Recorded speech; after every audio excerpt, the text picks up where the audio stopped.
Hey, welcome to Chaplain's Moment Doctor's Visit. As you saw in the preview, we have another broadcast called Questions Just Asked.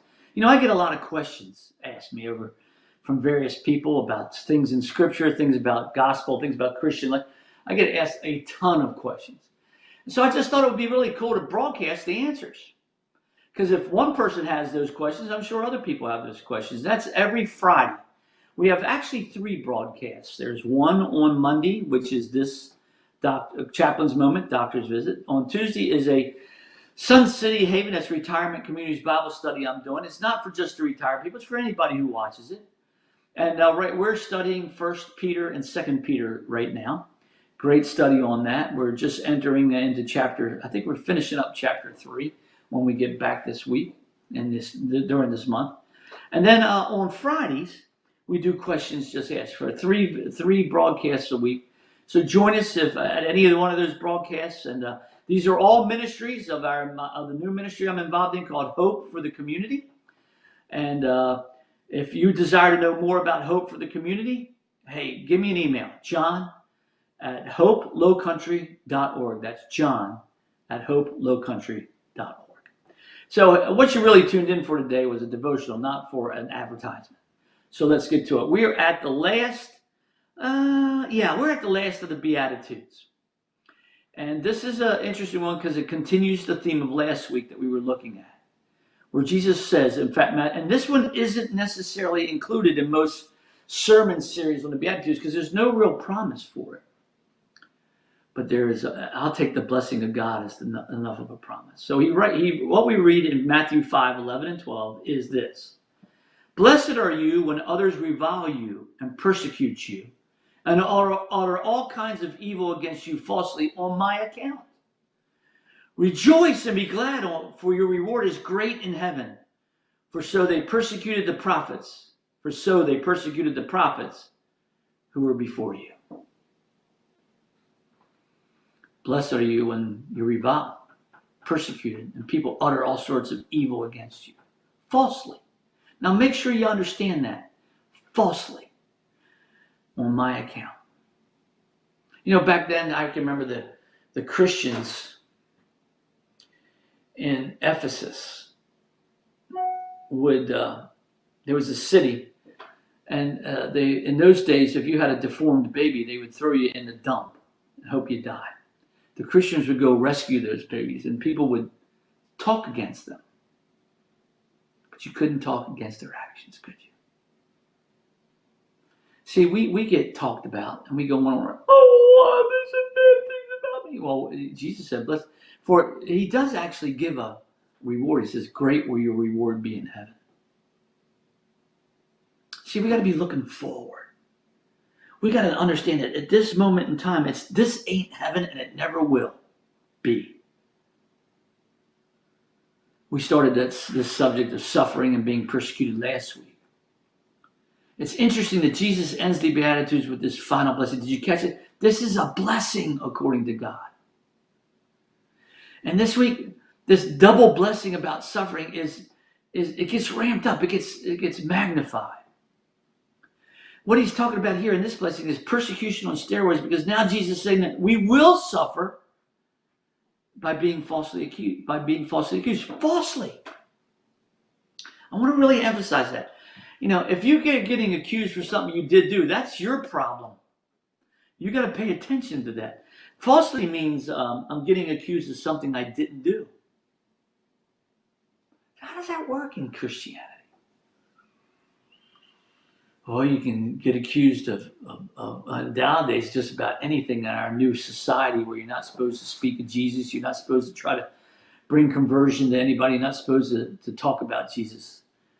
We can be called liars. We can be called deceivers. We can be called anything. That's a deception. We know the truth. There's one thing about suffering because we did something wrong. It's another to suffer from lies and wild tales of woe. It happens. It happens in the church. I hate to say that, but it does. Don't run. Take the persecution. We're not going to have our heads cut off like they were in the old days. We might not have our lives in danger, but words, dropped friendships, lesser jobs at work, slower promotions can be all forms of persecution. Jesus calls it what it is. It's all in the evil category. But remember what Jesus is saying. This puts us in good company. The prophets were persecuted, and many times they died for the gospel of Jesus Christ. What makes us think would be any different? I'm right now studying 1 Peter on the Wednesday Bible study that we air. Peter talks a lot about suffering. In 1 Peter, he's talking to the exiles. And he talks about nothing but suffering as an exile for Christ in a strange community. In 2 Peter, he's talking to the broad scope of Christians, and he definitely refers to we're going to suffer. The early disciples had no problems with suffering. 11 of 12 disciples died martyr's death, and John was exiled on the island of Patmos for quite some time.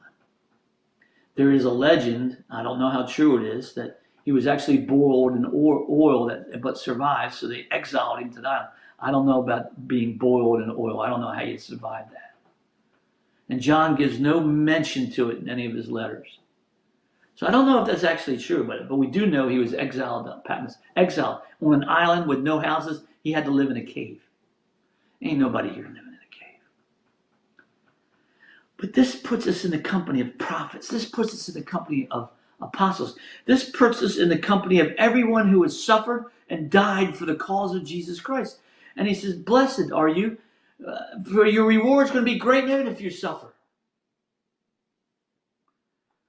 We've lived lives in peaceful time, and the Christian faith has been accepted easily, especially still here in the southern United States. But those days are changing.